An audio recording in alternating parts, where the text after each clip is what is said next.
This is Health Broadcasting Service HBS Radios, your global pioneers in specialist radio broadcasting, bringing you everything to enhance your health and well-being. Health is your human right.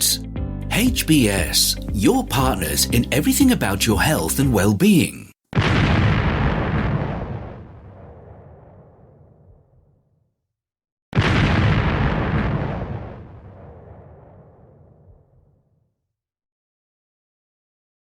The HBS Daily News Dose coming to you from the Health Broadcasting Service HBS Radio Live Channel, UK.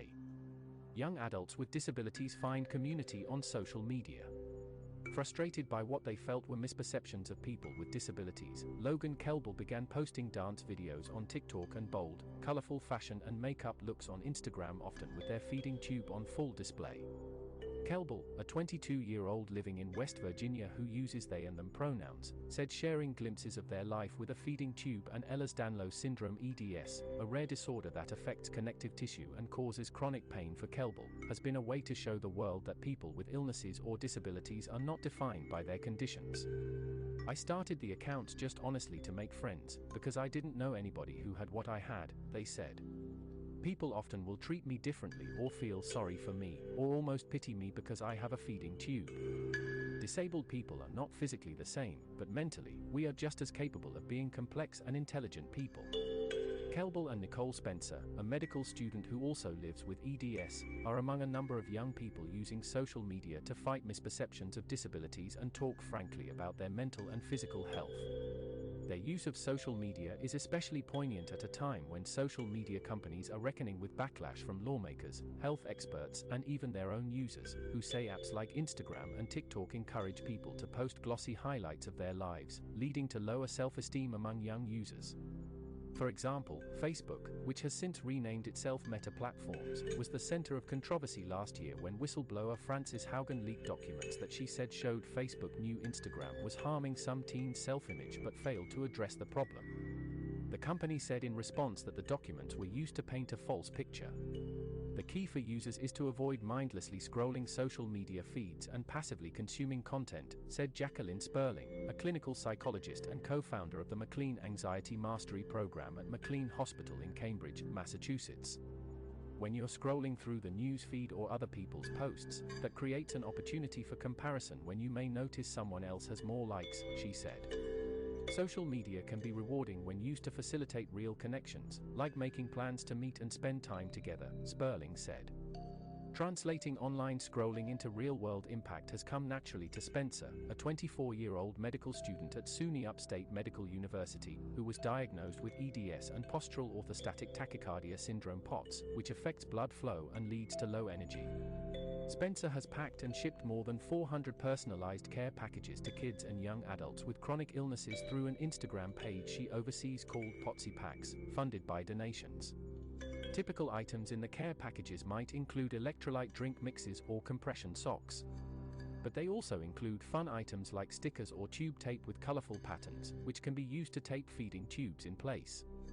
Spencer said recipients have told her the packages have helped them feel accepted and that they are part of this community now. Still, the darker side of social media has at times reared its head. Strangers on TikTok and Reddit have criticized Kelbel's appearance or accused them of fabricating their illness and using fake stick-on tubes. It's absurd, Kelbel said. I just block them and move on. A Reuters reporter reviewed medical records and spoke with doctors for Spencer and Kelbel who confirmed their conditions. A Reuters photographer accompanied them to doctor appointments and documented their daily routines of prepping multiple medications at home and filming videos for social media. With chronic conditions that make it difficult to travel or leave the house for long periods of time, the apps have helped both Kelbel and Spencer form friendships with people in different corners of the country.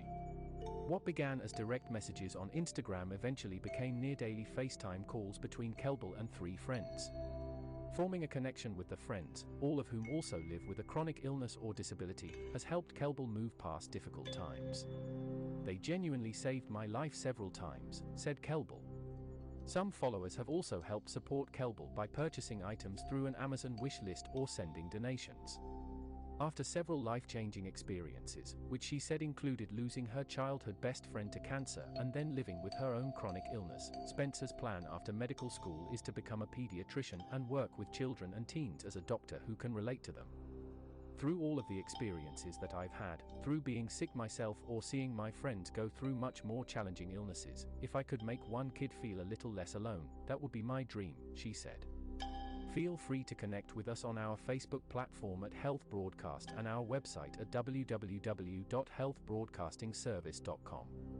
And please remember to press the subscribe button to stay abreast of timely, vital, and authentic health news developments from around the world, delivered to you by the Health Broadcasting Service UK on our YouTube channel.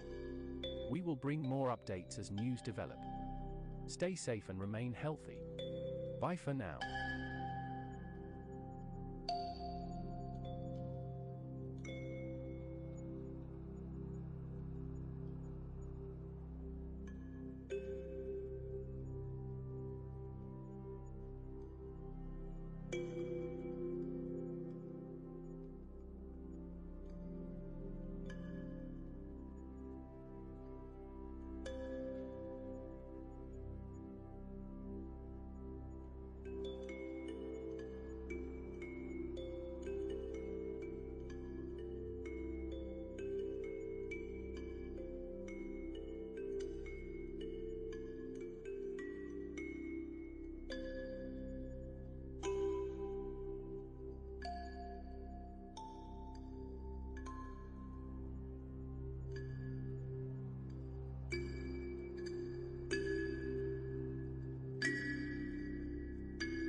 You've been watching the Health Broadcasting Service YouTube channel. Your channel of excellence and distinction.